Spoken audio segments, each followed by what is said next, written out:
The world of cults is truly a strange one, from the perspective of someone looking in from the outside. It's hard for us to understand how a group of people could be so easily influenced by one individual or by a theology which contains ideals that seem outlandish or ridiculous to us.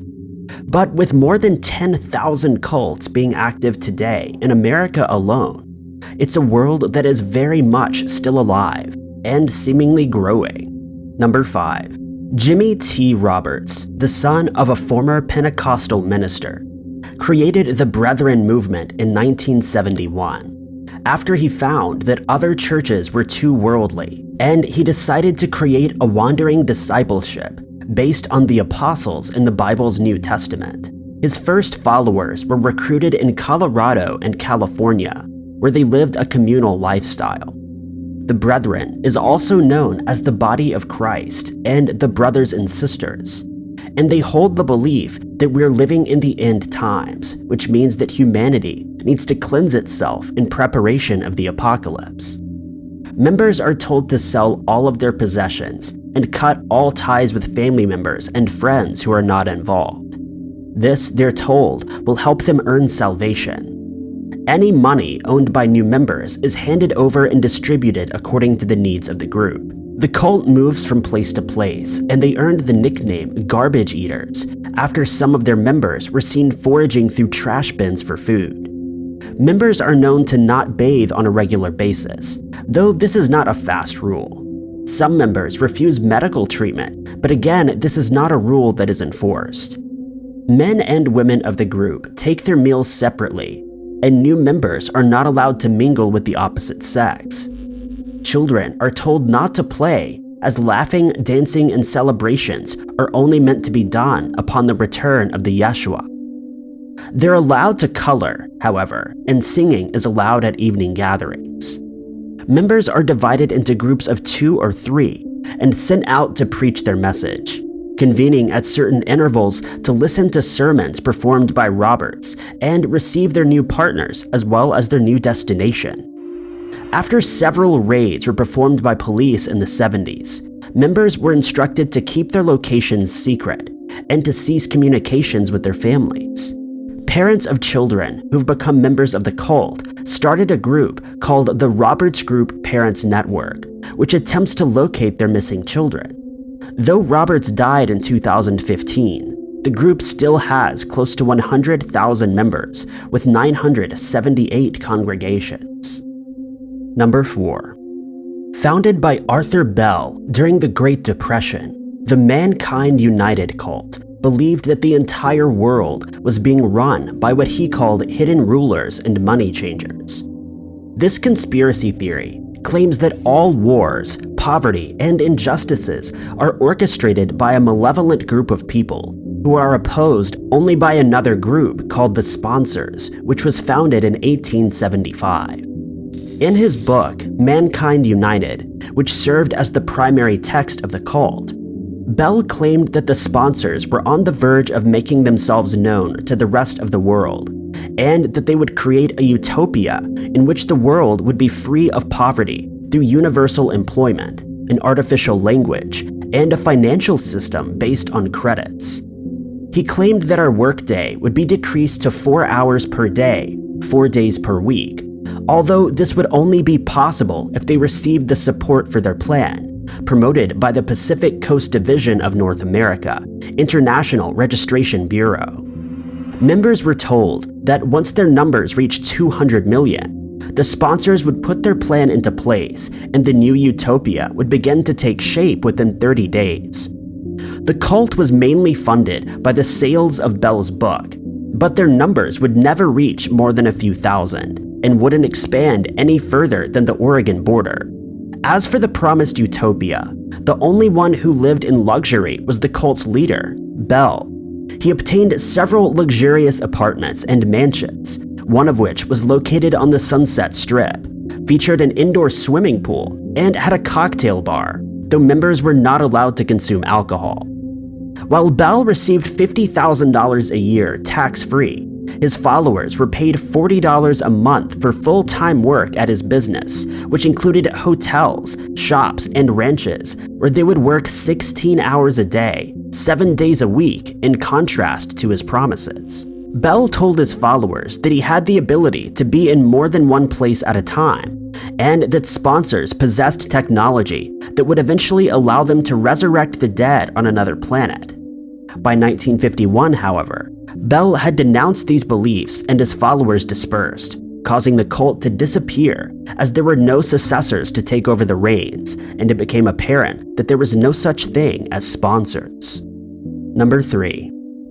Chen Tao is a religion that was founded by Hongming Chen in Taiwan in 1993. Chen is a former professor of sociology, and he was an atheist until he joined a religious cultivation group. He and another member would leave this group, however, to create their own. Chen would eventually move to the United States, and it's here that he would add the modern ideologies of Chen Tao. The group first registered in San Dimas, California, as God's Salvation Church before moving to Garland, Texas. Since Garland sounds like Godland, he believed that it was here that God would return to Earth. The beliefs held by Chen Tao's followers are a mix of Taoism, Buddhism, and ufology. They claim that each person has 3 souls that can be reincarnated or transmigrated, and that outside souls, not belonging to humans, are the bad influences or demons that we face. Chen preaches that the Earth went through 5 different tribulations throughout history, and that there were beings in North America who survived each of the tribulations. These beings were then fetched by God in a spaceship. In 1997, Chen prophesied that God would appear to people in North America in order to announce his second coming on Channel 18 at 12:01 a.m. on the 25th of March, 1998. But the date in question came and went without incident, prompting Chen to revise his predictions. About 2/3 of his followers returned to Taiwan at this point, and Chen decided to move the remainder of his followers to Lockport, New York. Here, Chen stated that a war between China and Taiwan would end in a nuclear holocaust, but that his followers would be saved by God after he arrived in God's plane in 1999, though this date was also later revised. Hongming Chen's whereabouts are unknown at present, and the cult seems to have died off after his failed prophecies. Number 2. Realism is a religion that was created by Claude Vourlon in the 1970s in France. Claude is now known as Rael, but before he became a spiritual leader, he was a publisher of a racing magazine named Autopop and an occasional race car driver. On the 13th of December, 1973, Claude claims a UFO landed in the crater of a volcano. After approaching the beings inside the UFO, he says that they told him they had a message for mankind and that he was the chosen one to convey that message. The beings told him to change his name to Rael, which means the messenger of those who came from the sky. In order to spread their message, he published a book entitled The Book Which Tells the Truth, in which he explains that the beings asked him for a Bible and proceeded to teach him what its contents actually mean. The message further stated that the extraterrestrial beings are known as Elohim. Claude claims that the word Elohim is actually the plural for a word that means those who came from the sky, and that each individual being was referred to as Eloha.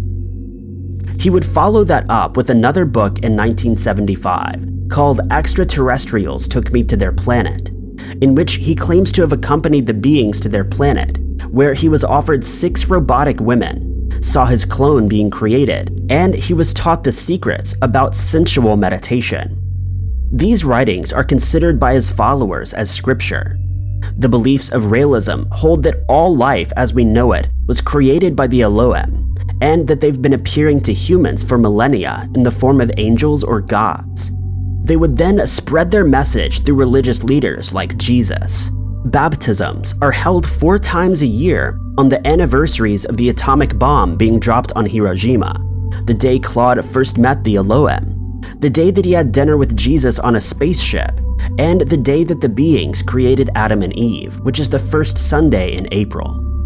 Members regularly practice sensual meditation, which they claim transmits love and telepathic links to the Elohim and brings them closer to harmony with infinity. While meditating, they're guided by an instructional tape or a spiritual guide, accompanied by New Age music.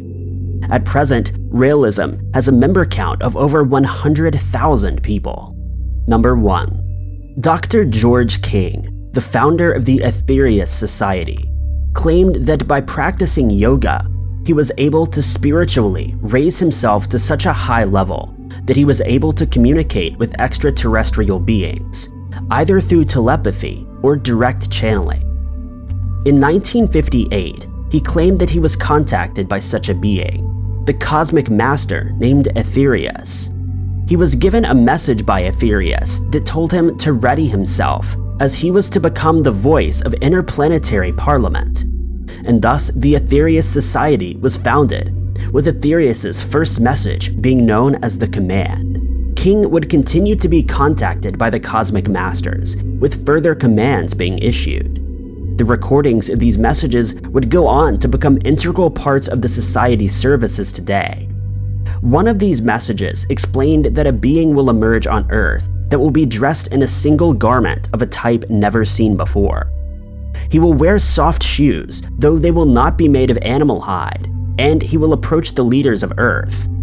When asked for his credentials, he will produce them, and his magic will be the greatest we've ever seen, greater even than all of the armies on Earth combined. The message goes on to say that those who don't heed his words will be removed from Earth and reincarnated on another, younger planet. Mark Bennett, one of the 9 international directors of the Aetherius Society, says that all the spiritual leaders that we've known throughout history came from distant planets, and that they are all cosmic masters. This includes Jesus, Buddha, Moses, and St. Peter. He claims that they are around 7 feet tall, and that they will display great powers as is necessary. Once the non-believers are removed from the Earth, everyone left behind will build a free world, free of war, disease, and poverty, creating heaven on Earth. He goes on to explain that the Earth itself is a living goddess who will eventually reveal her true spiritual nature. Before his death in 1997, King created a spiritual battery made from gold and quartz, which he claimed could store prayer energy. When a natural disaster or other terrible event occurs, the spiritual energy can be released to those who have been affected by the tragedy. It cost around $52 per year to join the Aetherius Society, which gives followers access to their services and magazines. Thank you guys so much for watching. If you liked this video, be sure to click that like button. Also, don't forget to subscribe and click that notification bell to keep up to date with all of our future uploads. But I've been Ty Knotts, and I'll catch you guys in the next video.